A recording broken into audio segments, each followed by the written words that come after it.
Recording by Abhi music Kursandi.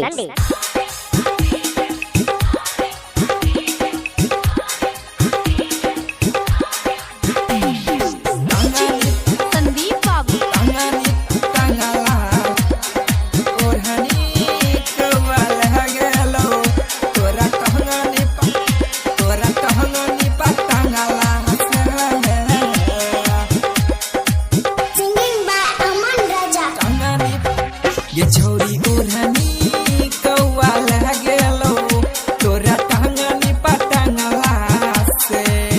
ये छोरी ओढ़नी कौआ लगेलो तोरा टहंगनी पटंगला से।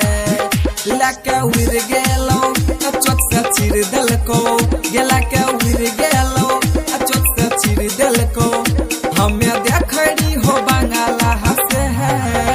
ये छोरी ओढ़नी तोरा टंगनी पटंगला से। टंगनी पटंगला ओढ़नी कौआ लगेलो तोरा टंगनी पटंगला से।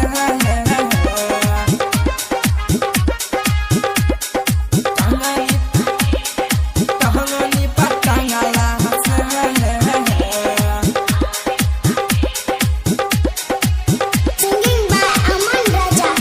हेगे भोरे सुता उठ के खिच के लारै छी हेगे महंगा कपड़ा के छौरी फारै छी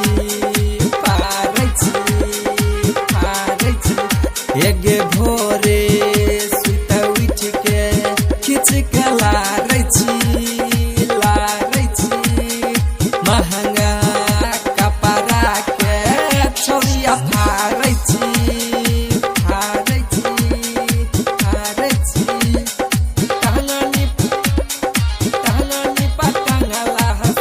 छोगे कौओ भी माजा तोरा जंगला से।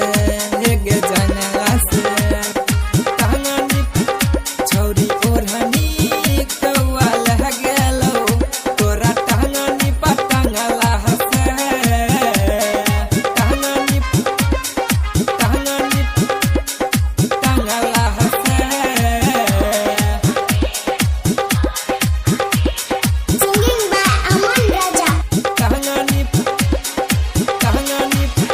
देखी राइटर विकास के शरमाबै छी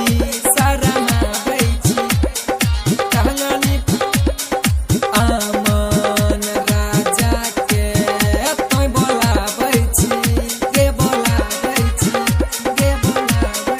टहंगनी राइटर विकास के देखी शरमाबै छी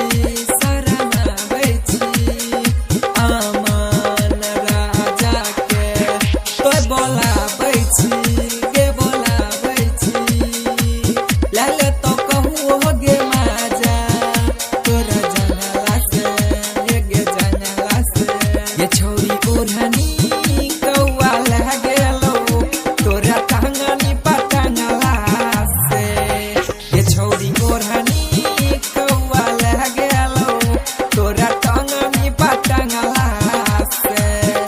लके उड़ गेलो चोट से चिर देलको हमें देखड़ी हो बंगाला हसे है। Recording by Abhi music कुरसंडी।